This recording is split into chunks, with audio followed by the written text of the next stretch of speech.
Hello everyone, जय हिंद, नमस्कार। तो सबसे पहले तो आप सभी को नए साल की हार्दिक शुभकामनाएं। आप में से जितने भी स्टूडेंट मेरे करंट अफेयर की वीडियोस को देख रहे हैं, कुछ नए हैं, कुछ पुराने हैं, कुछ ऐसे नए हैं कि 2-4 महीने से जुड़े हैं, कुछ ऐसे नए हैं जो आजकल में जुड़े हैं और कुछ ऐसे पुराने हैं जो 2-3 सालों से लगातार मुझे फॉलो कर रहे हैं। काफी खुशी होती है आप सभी के कॉमेंट्स देखते हुए। साथ ही साथ देखिए, आप सभी स्टूडेंट हैं, हर साल कुछ ना कुछ रेजोल्यूशन आप तय करते ही होंगे कि भाई इस साल हमें गवर्नमेंट जॉब चाहिए।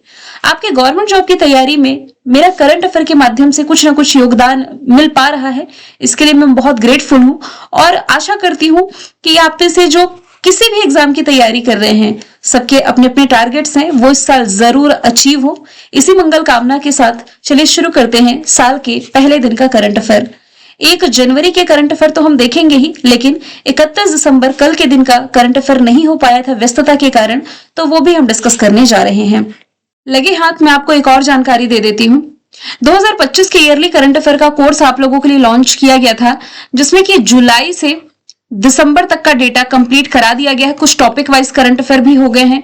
इसके अलावा जनवरी से जून तक का डेटा भी अपलोड कर दिया गया है, लेकिन ये टेक्निकल इशू के कारण जो ऐप है इसके थ्रू ये शो नहीं हो रहा है। टीम में बात चल रही है कंपनी के साइड से कि इसे जल्द से जल्द ऑडियंस के लिए विजिबल किया जाए, तो ये भी आप लोगों के लिए 2 से 3 दिन में विजिबल हो जाएगा 1 बाय 1, है ना।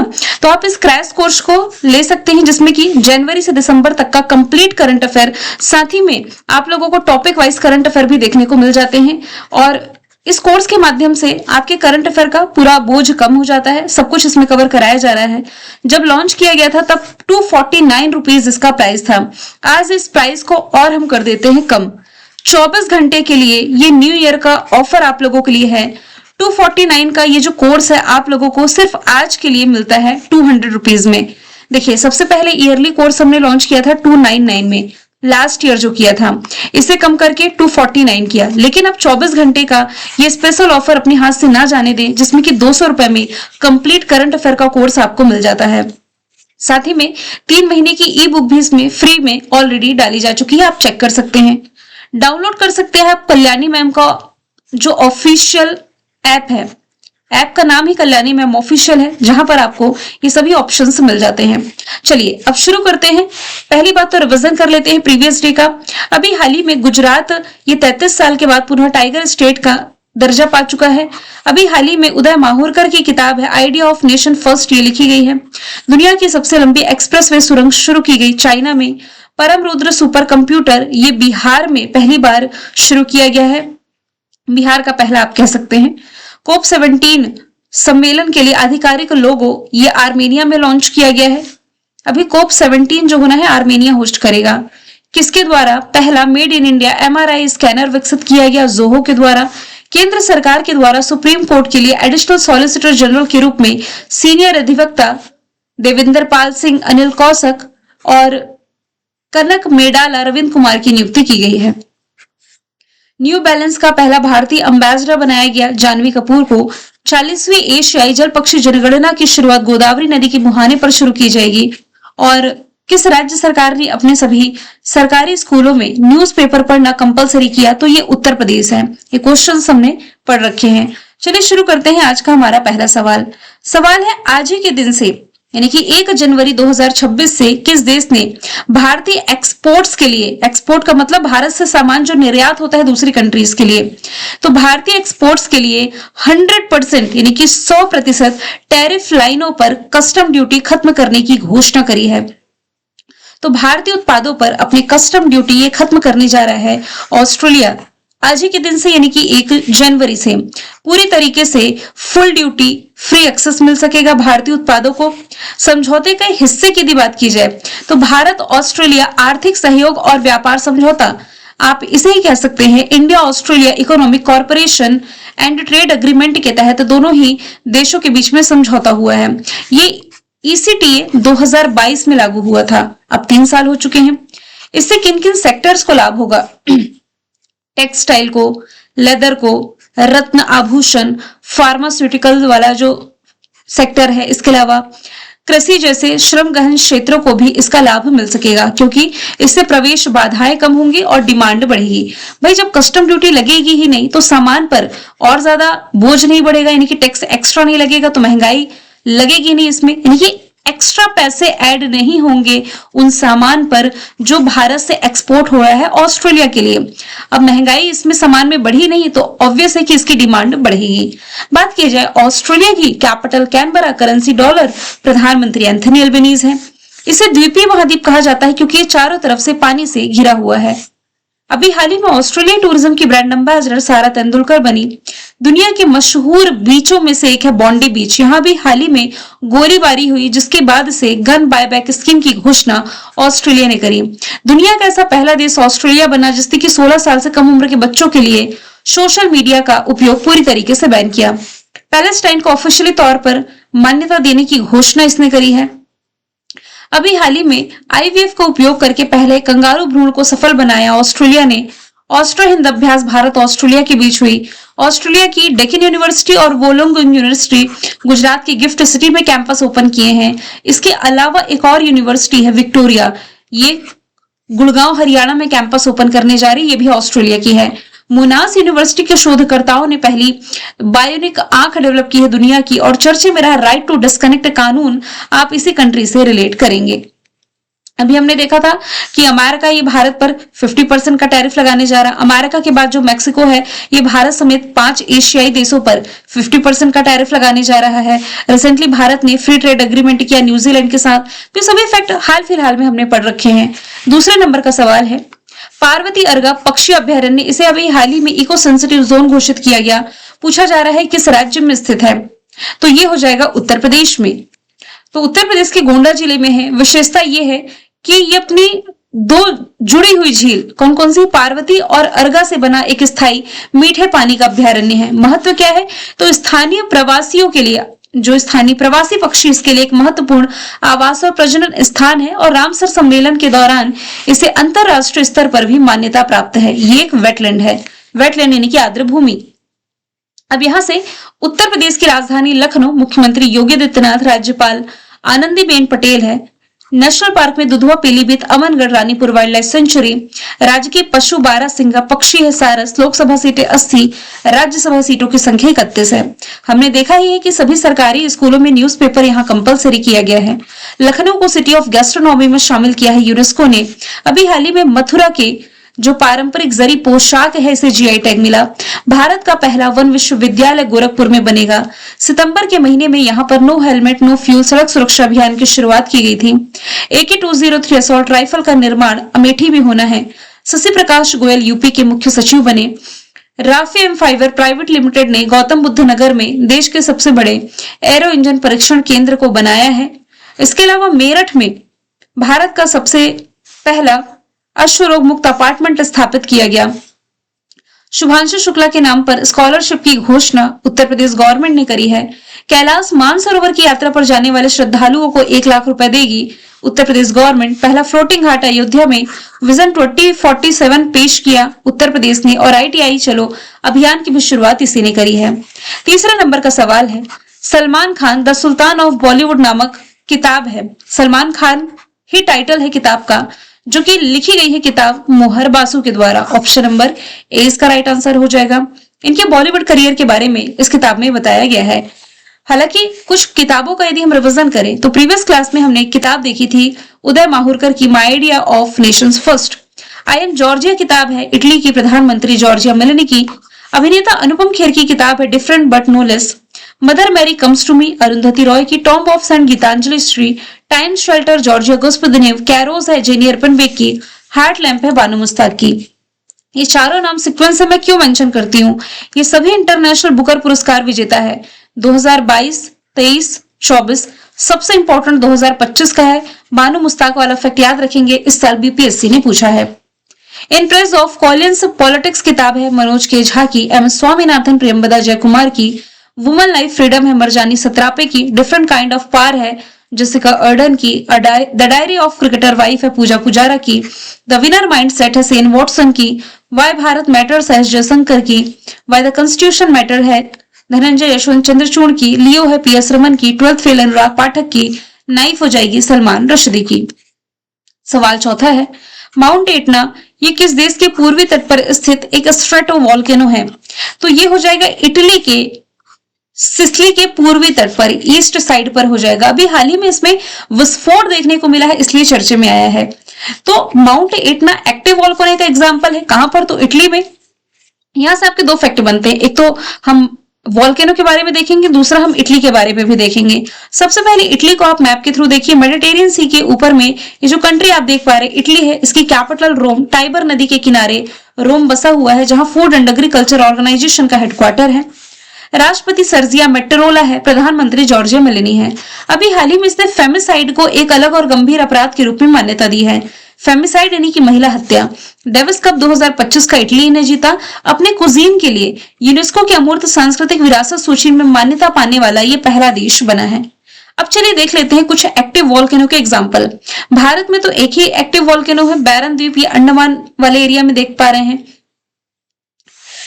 किलाउला ज्वालामुखी हवाई द्वीप में हो जाएगा, अमेरिका वाले क्षेत्र में, पैसिफिक ओशन के अंतर्गत। एटना हमने देख ही लिया, बैरन द्वीप भारत में, माउंट मेरापी इंडोनेशिया में, एरेबस है अंटार्कटिका में, स्ट्रोम्बली ये इटली के लिपारी द्वीप पर आप याद रखें। और फिर उसके अलावा कचुचेस्काया ये रशिया के कामचटका प्रायद्वीप में स्थित एक एक्टिव वॉल्केनो का एग्जाम्पल हो जाएगा। 5वें नंबर का सवाल है, कांगेर घाटी राष्ट्रीय उद्यान किस राज्य में है तो ये छत्तीसगढ़ में। सवाल ये बनता है कि अभी करंट में क्यों चर्चा में आया है, क्योंकि अभी हाल ही में छत्तीसगढ़ गवर्नमेंट के द्वारा इसे यूनेस्को के द्वारा यानी कि यूनेस्को के विश्व धरोहर स्थल में दर्जा दिलाने के लिए प्रयास कर रही है। अभी यदि देखा जाए तो कांगेर घाटी राष्ट्रीय उद्यान ना यूनेस्को के अस्थायी लिस्ट में शामिल है। अस्थायी लिस्ट में वही स्थल या चीजें होती हैं जो इन फ्यूचर यूनेस्को सोच सकता है हेरिटेज के रूप में मान्यता देने के लिए, है ना। तो कांगेर घाटी छत्तीसगढ़ के बस्तर जिले के जगदलपुर में स्थित है। राजधानी रायपुर, मुख्यमंत्री विष्णुदेव साय, राज्यपाल रमन डेका है। 1 नवंबर को ये स्थापना दिवस मनाता है क्योंकि 2000 में ये मध्य प्रदेश से अलग हुआ। बालोद भारत का पहला बाल विवाह मुक्त जिला बना है, छत्तीसगढ़ का है। अभी हाल ही में कोपरा जलाशय ये छत्तीसगढ़ का पहला और भारत का 96 नंबर का रामसर स्थल घोषित किया गया। 6वें नंबर का सवाल है, 2025 फिडे विश्व रैपिड चैंपियनशिप में पुरुषों का ये जो कैटेगरी का खिताब है ये किसने जीता, तो ये जीता मैग्नस कार्लसन ने। मैग्नस कार्लसन जो कि नॉर्वे से बिलोंग करते हैं। मेल कैटेगरी में इन्होंने जीता है, जबकि फीमेल कैटेगरी में जीता है एलेक्जेंड्रा गोरिया चकीना ने। इसमें भारत के जो अर्जुन एरिगेसी है मेल कैटेगरी में, और फीमेल कैटेगरी में कोनेरू हम्पी, इन्होंने जीता है ब्रॉन्ज मेडल। फिडे की यदि बात की जाए, international chess federation full form है 1924 फॉर्मेशन ईयर, लॉजन स्विट्जरलैंड में हेडक्वार्टर है। अर्काडी डोकोरविच हेड है, डिप्टी हेड हो जाएंगे विश्वनाथन आनंद। अभी हाल ही में फिडे वर्ल्ड कप 2025 होस्ट किया था गोवा ने, और इस फिडे वर्ल्ड कप का नाम बदल करके विश्वनाथन ट्रॉफी किया गया था। 7वें नंबर का सवाल है, डीआरडीओ यानी कि डिफेंस रिसर्च डेवलपमेंट ऑर्गेनाइजेशन ने Pinaka long range guided rocket का पहला सफल उड़ान परीक्षण किया है। कहां से, चांदीपुर के इंटीग्रेटेड टेस्टिंग रेंज से। यह आपका कहां हो जाएगा, ओडिशा में हो जाएगा। रॉकेट का परीक्षण उसकी अधिकतम 120 किलोमीटर की सीमा के लिए किया गया। किया किसने है, डीआरडीओ ने। फॉर्मेशन ईयर 1958, दिल्ली में हेडक्वार्टर, समीर कामत इसके अध्यक्ष हो जाएंगे। पोखरण यह आपका कहां पर है, राजस्थान में। श्रीहरिकोटा आंध्र प्रदेश में, पारादीप ये हो जाएगा ओडिशा में। नेक्स्ट है दुलहस्ती स्टेट 2 पनबिजली। पनबिजली का मतलब होता है हाइड्रो इलेक्ट्रिक, जो पानी से बिजली जनरेट की जाती है उसकी बात की जा रही है। तो इस प्रोजेक्ट का निर्माण किस नदी पर किया जा रहा है, इस प्रोजेक्ट का निर्माण जो है ये जम्मू कश्मीर में जो किश्तवाड़ जिला है ना, किश्तवाड़ जिले में चिनाब नदी पर इसका निर्माण हो रहा है। प्रोजेक्ट का नाम है दुलहस्ती स्टेज 2 पनबिजली परियोजना। 260 मेगावाट का ये प्रोजेक्ट है। पर्यावरण मंत्रालय ने इसे मंजूरी मिली, पर्यावरण मंत्रालय ने मंजूरी दे दी है, जिसके कारण ये चर्चे में आया। 3200 करोड़ से अधिक की अनुमानित लागत वाली ये जो रन ऑफ द रिवर परियोजना है, इसके निर्माण के लिए निविदाएं जारी करने का मार्ग प्रशस्त हुआ है। ठीक है, यानी कि कंस्ट्रक्शन का जो टेंडर होता है ना, वो सब इशू होना शुरू हो चुका है। यदि बात की जाए यहां से झेलम नदी, सिंधु नदी, चिनाब नदी, रावी नदी, आपको सिंधु जल संधि रिलेट कर लेनी है क्योंकि ये सभी नदियों का डिस्कशन इसी के तहत आएगा। सिंधु जल संधि आप सभी को मालूम है भारत और पाकिस्तान के बीच में है। ठीक है, जिसमें कि 3 जो पूर्वी नदियां हैं, जो ईस्ट साइड की नदियां हैं, कौन कौन सी, इसमें आपकी रावी हो गई, व्यास हो गई और सतलज हो गई। इसका कंट्रोल जो है पूरी तरीके से इंडिया के पास में है। जबकि जो वेस्ट की 3 नदियां हो गई, जिसमें कि सिंधु है, झेलम है और चिनाब है, पाकिस्तान के लिए ये पानी जाता है, रेड करके याद रखें। सवाल नंबर 9 है, मिताली राज के बाद 10,000 अंतरराष्ट्रीय रन पूरा करने वाली दूसरी भारतीय महिला क्रिकेटर जो बनी है रिसेंटली, स्मृति मंधाना बन गई है। ऑप्शन नंबर सी इसका राइट आंसर हो जाएगा। ये भारतीय महिला क्रिकेट टीम की उपकप्तान है। मिताली राज के बाद 10,000 अंतरराष्ट्रीय मैच पूरा करने वाली केवल दूसरी भारतीय और सबसे तेज खिलाड़ी बनी है। स्मृति ने तिरुवनंतपुरम के ग्रीनफील्ड इंटरनेशनल स्टेडियम में श्रीलंका के खिलाफ खेले गए चौथे T20 इंटरनेशनल मैच में ये उपलब्धि हासिल करी है। हरमनप्रीत कौर भारतीय महिला क्रिकेट टीम की कैप्टन है। वॉइस कैप्टन स्मृति मंधाना है। Deepti Sharma women premiere league 2026 में सबसे महंगी खिलाड़ी है जो कि खरीदी गई है। यूपी वॉरियर्स ने खरीदा है इन्हें 3.6 या 3.7 करोड़ रुपीस में है। और Deepti Sharma player of the tournament थी। कब? आईसीसी वुमेन्स, यहां मैं मेंशन कर देती हूँ, आईसीसी वुमेन्स वर्ल्ड कप 2026 का जो फिनाले 2 नवंबर को हुआ भारत साउथ अफ्रीका के बीच, तो player of the match Shafali Verma, player of the tournament Deepti Sharma थी। हाल ही में बांग्लादेश की किस पूर्व प्रधानमंत्री का लंबी बीमारी के बाद निधन हुआ? तो इनका नाम था खालिदा जिया। भाई इनकी और शेख हसीना की बिल्कुल नहीं बनती थी। शेख हसीना वो अब दुनिया के किस नक्शे में गायब है कोई नहीं जान रहा है। तो इनके अपोजिशन में जो इनकी दुश्मन के नाम से जानी जाती है बेगम खालिदा जिया, रिसेंटली 80 की उम्र में इनका निधन हुआ है लंबी बीमारी के बाद में। ये बांग्लादेश की पूर्व प्रधानमंत्री भी थी और बांग्लादेश नेशनलिस्ट पार्टी की अध्यक्ष भी रही हैं। ठीक है। पूर्व राष्ट्रपति जियाउर रहमान की ये विधवा थी खालिदा जिया। इन्होंने बांग्लादेश की पहली महिला प्रधानमंत्री बनकर के इतिहास रचा। तो बांग्लादेश की पहली महिला प्रधानमंत्री खालिदा जिया थी। जो दूसरी महिला प्रधानमंत्री बनी थी शेख हसीना बनी थी। सवाल नंबर 11 है, पारंपरिक डाक सेवा को बंद करने वाला दुनिया का पहला देश जो बना है ये रिसेंटली बन गया डेनमार्क। मतलब जो पोस्टल सर्विस होती है ना, ये अब यहाँ पर बंद की जा रही है।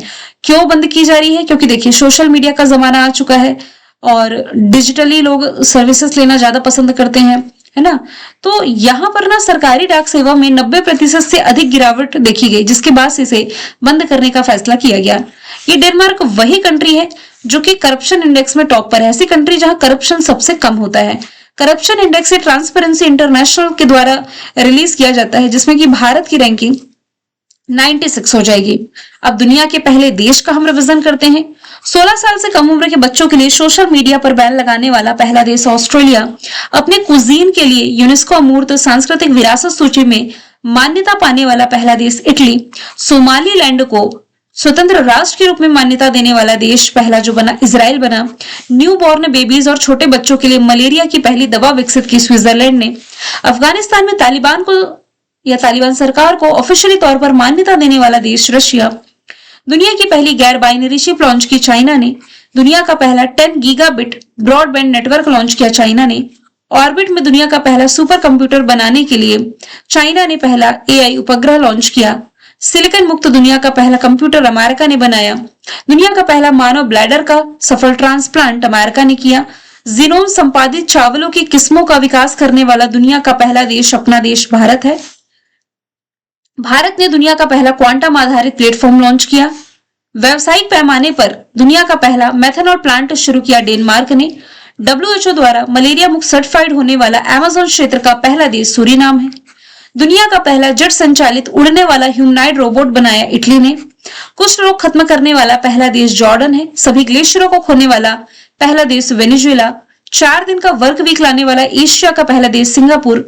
मेनिंजाइटिस का टीका पेश करने वाला दुनिया का पहला देश नाइजीरिया। एबॉर्शन को लीगल करने वाला पहला देश फ्रांस। यूपीआई को, भारत का जो यूपीआई है इसे स्वीकारने वाला पहला यूरोपीय देश फ्रांस। दुनिया की पहली 3D प्रिंटेड मस्जिद सऊदी अरब में। पहला 3D प्रिंटेड मंदिर पूछा जाता तो तेलंगाना में। नेक्स्ट क्वेश्चन है, इंडियन नेवी ने किस सबमरीन को 40 साल की शानदार सेवा के बाद दिसंबर 2025 में रिटायर किया? देखिए दिए गए ऑप्शन में INS सिंधु घोष इसमें से आप टिक कर लें, क्योंकि यदि आप मेरे रेगुलर स्टूडेंट हैं तो कम से कम तुक्का भी मारेंगे तो आंसर सही होगा। अरिहंत, वागसीर और सूरत को कहां एलिमिनेट करना है, ये ट्रिक मैंने आपको बता दी, अभी फिर से बता दूंगी। आईएनएस सिंधु को उसका निर्माण यूएसएसआर ने किया था। 1985 में इंडियन नेवी में शामिल किया गया और 40 साल की सेवा देने के बाद अब इसे रिटायर करार दिया जाता है। अब देखिए, अरिहंत वगसीर सूरत ऑप्शन में लिखा है, अरिहंत वगसीर सूरत, ये है क्या भाई, कहां से रिलेट करोगे? यदि आप नए स्टूडेंट हैं तो मैं आपको ट्रिक बता देती हूँ। इतने सारे जहाज जो आप करंट अफेयर में पढ़ रहे हैं, कहां क्या रिलेट करना है उसकी ट्रिक है। जैसे कि प्रोजेक्ट 75 के तहत 6 पनडुब्बियों का निर्माण हो रहा है, 6 स्कॉर्पियन पनडुब्बियों का। प्रोजेक्ट 17A में 7 युद्धपोत बन रहे हैं। प्रोजेक्ट 15B में 4 जहाज बन रहे हैं और अभी न्यूक्लियर सबमरीन 3 लॉन्च हो चुके हैं। तो संख्या बस याद रखिए, बाकी याद हो जाएगा। जैसे कि प्रोजेक्ट 75 में जिन 6 स्कॉर्पियन पनडुब्बी का निर्माण हुआ है, इसमें ट्रिक जो है आपको रिलेट करनी है ट्रिपल वी की। ट्रिपल के में जाएंगे तो कलवरी खंडेरी करंज, ट्रिपल वी यानी कि वेला वागीर वक्शीर। फिर यहां पर 17A के तहत जो 7 युद्धपोतों को याद करने की ट्रिक है वो ये है गिरी की ट्रिक। सभी युद्धपोतों में आप देख पा रहे हैं गिरी आ रहा है, नीलगिरी, हिमगिरी, तारागिरी, उदयगिरी, दूनागिरी, विंध्यगिरी, महेंद्रगिरी, गिरी की ट्रिक हो गई। जहां भी गिरी आ जाए आंख बंद करके समझ लें, प्रोजेक्ट 17A का पार्ट है। प्रोजेक्ट 15B के 4 जहाजों को नाम याद रखने की ट्रिक है सिटीज के नाम रिलेट करने, शहरों के, विशाखापट्टनम, मारमुगांव, इम्फाल, सूरत। इसके पहले यदि आप देखा तो सिटी का नाम कहीं नहीं है, केवल इसी में है। फिर न्यूक्लियर सबमरीन में अभी तीनों ही आ से लॉन्च हुए, अरिहंत, अरिघात, अरिदमन तीसरा लॉन्च हुआ, तो सभी आपको याद रखने की नीड है। मैंने कल यानी कि प्रीवियस क्लास में पूछा था खेलो इंडिया ट्राइबल गेम 2026 का आयोजन कहां किया जाएगा? छत्तीसगढ़, जिसका राइट आंसर था।